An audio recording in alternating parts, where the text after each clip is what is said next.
Aujourd'hui, on passe en revue 5 actus IA qui vont directement impacter votre quotidien de recruteur. Et on parle, pour la première actu, de la nouvelle version de ChatGPT et de ce qu'elle rend enfin possible. Des agents IA d'Anthropic qui travaillent désormais en équipe pendant que vous dormez ou que vous travaillez sur autre chose.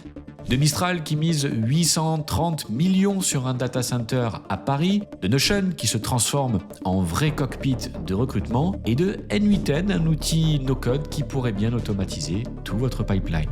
Et comme toujours, on regarde ce que ça change concrètement pour vous, recruteurs et RH. Allez, c'est parti.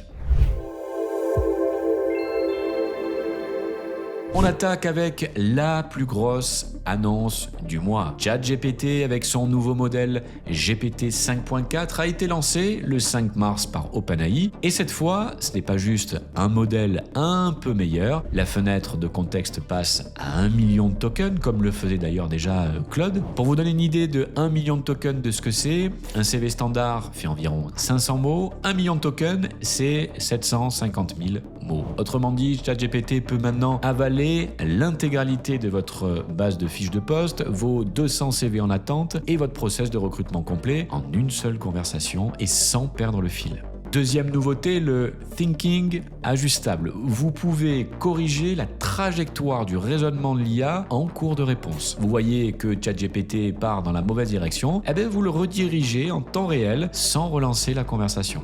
Et enfin, OpenAI annonce 33% d'erreurs factuelles en moins, ce qui lui était reproché jusque-là. Et ce que ça change pour un recruteur, le million de tokens, concrètement, ça veut dire que vous pouvez alimenter GPT avec l'intégralité d'une base de fiches de poste, plus une centaine de CV, plus vos grilles d'évaluation, et lui demander une analyse croisée en une seule passe. Plus besoin de découper vos documents en morceaux pour qu'ils puissent prendre l'information. Et mon avis, je pense que pendant des années, on a utilisé l'IA comme un moteur de recherche amélioré. On pose une question et on espère la bonne réponse.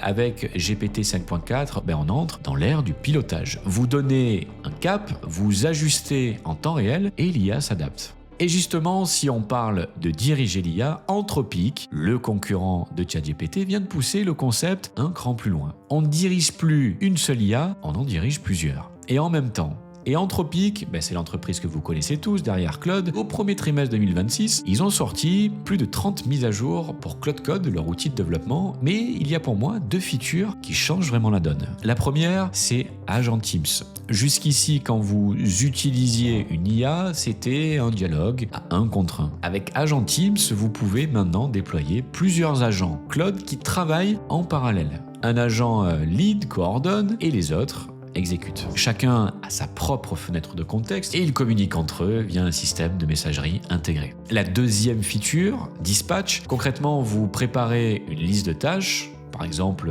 200 candidatures à analyser, vous configurez les instructions et vous lancez le tout. L'IA traite la file d'attente complète, crée des dossiers candidats, rédige des synthèses et vous livre tout simplement les résultats, le tout pendant que vous vous concentrez sur autre chose. Vous arrivez le matin et vous avez 200 dossiers déjà analysés. Et c'est là, je pense, que ça devient concret pour un recruteur. Ce que je retiens, c'est qu'on passe d'un paradigme un humain pilote une IA à un humain pilote une équipe d'IA. Attention quand même, aujourd'hui c'est surtout orienté développeur puisqu'on parle d'une feature de Claude Code, mais la logique multi-agent va très probablement arriver très vite dans les outils grand public et les recruteurs qui comprennent le concept maintenant auront très probablement une longueur d'avance sur le sujet. Mais tous ces modèles IA, il faut bien de la puissance de calcul pour les faire tourner. Et c'est exactement le pari que vient de faire Mistral, la pépite française de l'IA dont on a déjà parlé, vient de lever 830 millions de dollars en dette pour construire un data center aux portes de Paris. Et on parle là de 14 000 GPU NVIDIA dernière génération opérationnels au 2e trimestre 2026. Et pourquoi c'est important pour un recruteur ? 2 raisons. La première, et on en a déjà parlé lors d'une précédente vidéo, c'est la souveraineté des données. Un modèle IA hébergé en France, soumis au droit européen et donc conforme RGPD nativement. Donc quand vous traitez des CV, des données personnelles, des évaluations de candidats, c'est un avantage réglementaire majeur par rapport au modèle hébergé aux États-Unis dans le contexte qu'on connaît tous. La deuxième raison, c'est le signal stratégique. Mistral ne joue plus dans la catégorie start-up prometteuse. Avec 830 millions d'investissements en infrastructure, ils sont en train de devenir une alternative crédible et européenne à OpenAI et à Google. Et mon avis, si votre DPO vous pose des questions sur la conformité de vos outils IA, Mistral commence à être une réponse sérieuse. Et c'est, je pense, une bonne nouvelle pour tout le marché européen. On reste sur de l'IA, mais on change de registre, parce que les modèles, c'est bien, mais ce qui compte, c'est l'outil que vous ouvrez tous les matins. Et pour beaucoup d'entre vous, cet outil, c'est Notion. Et Notion vient de sortir sa version 3.4, et il y a quelques features, des choses intéressantes. La première feature qui change la donne pour les recruteurs, les Custom Skills IA. Le principe, vous définissez une compétence une seule fois. Par exemple, génère mes fiches de poste avec cette structure, ce ton et ces sections obligatoires, et l'IA de Notion l'applique automatiquement à chaque fois que c'est pertinent. Ça permet de standardiser sans véritable effort. Plus besoin de copier-coller des templates ou de formuler vos prompts à chaque fois, Notion le garde en mémoire. Et ce n'est pas tout, la deuxième feature de ce qu'apporte Notion 3.4, c'est le Dashboard View. Une vue qui maintenant va permettre d'agréger plusieurs bases de données en un seul tableau de bord. Pour un recruteur que vous êtes qui va donc utiliser Notion, ça va permettre de piloter l'intégralité de votre pipeline en une seule et même vue. Ça veut dire toutes les candidatures par exemple en cours, les entretiens planifiés, les offres envoyées et les KPI de la semaine. Et enfin, dernière feature intéressante, la feature présentation mode, c'est-à-dire que n'importe quel document Notion peut maintenant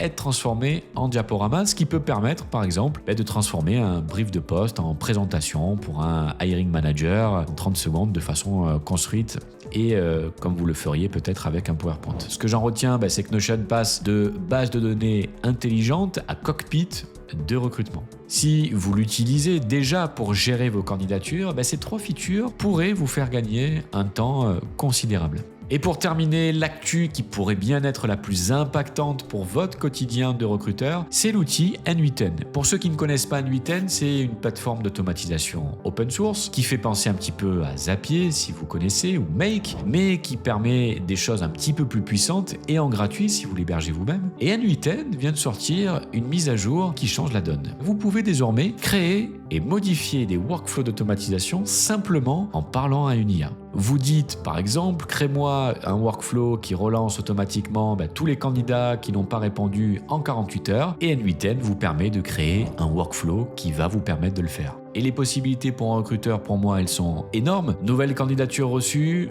vous allez pouvoir par exemple créer des scorings automatiques avec l'IA. Candidat qualifié, on peut imaginer par exemple une notification Slack ou Teams au hiring manager.